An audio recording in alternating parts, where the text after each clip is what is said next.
ہم کہتے ہیں آئی لو محمد صلی اللہ علیہ وسلم، لیکن اگر کوئی پوچھے کون تھے محمد صلی اللہ علیہ وسلم، کیا ہم سچ میں جواب دے سکتے ہیں؟ دنیا کا سب سے زیادہ فالو کیا جانے والا انسان، لیکن سب سے کم سمجھا گیا نام، محمد صلی اللہ علیہ وسلم۔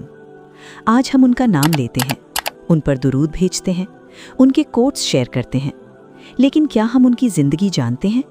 کیا ہم جانتے ہیں انہوں نے کیسے جیا، کیسی مشکلیں جھیلیں، کیسے ریئیکٹ کیا جب انہیں درد دیا گیا؟ سچ یہ ہے، محبت کا دعویٰ کرنا آسان ہے، لیکن کسی کو سمجھنا بہت مشکل ہوتا ہے۔ چلیے تھوڑا پیچھے چلتے ہیں، عرب، اسلام سے پہلے۔ اس دور کو کہا جاتا ہے جاہلیت کا دور۔ لوگ بتوں کی عبادت کرتے تھے، 360 سے زیادہ بت کعبہ میں رکھے ہوئے تھے۔ ظلم عام تھا، طاقت ہی سچ مانی جاتی تھی۔ لڑکیوں کو زندہ دفن کر دیا جاتا تھا۔ شراب، جوا اور انیتک زندگی بالکل نارمل تھی۔ انسانیت کمزور ہو چکی تھی اور سوسائٹی ٹوٹ چکی تھی۔ اسی سوسائٹی میں 570 عیسوی میں مکہ میں ایک بچہ پیدا ہوتا ہے۔ نام رکھا جاتا ہے محمد صلی اللہ علیہ وسلم۔ ان کے والد عبداللہ ان کی پیدائش سے پہلے ہی انتقال کر چکے تھے۔ وہ پیدا ہی یتیم ہوئے۔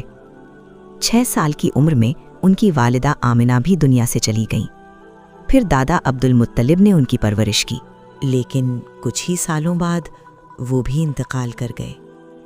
پھر ان کے چچا ابو طالب نے ذمہ داری اٹھائی۔ سوچئے، بچپن سے ہی اکیلے پن اور امتحان۔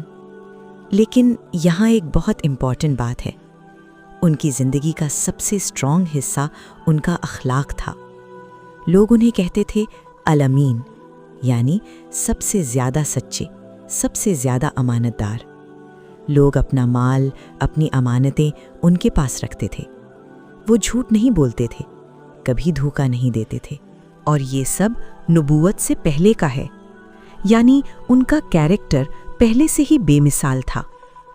40 سال کی عمر میں ایک عادت تھی، وہ تنہائی پسند کرتے تھے۔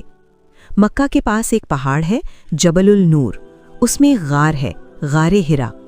وہاں جا کر وہ گھنٹوں سوچتے، گہری سوچ میں ڈوب جاتے۔ ایک رات سب کچھ بدل گیا۔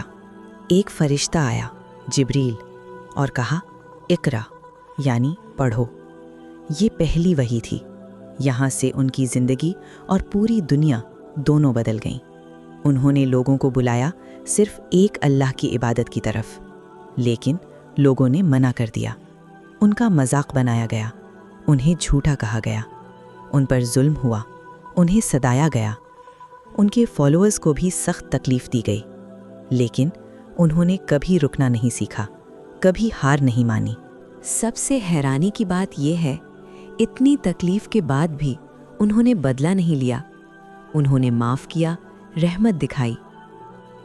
تو اب سوال یہ نہیں ہے کہ محمد صلی اللہ علیہ وسلم کون تھے، سوال یہ ہے کہ ہم انہیں کتنا جانتے ہیں، اور کیا ہم ان کی زندگی سے کچھ سیکھ رہے ہیں؟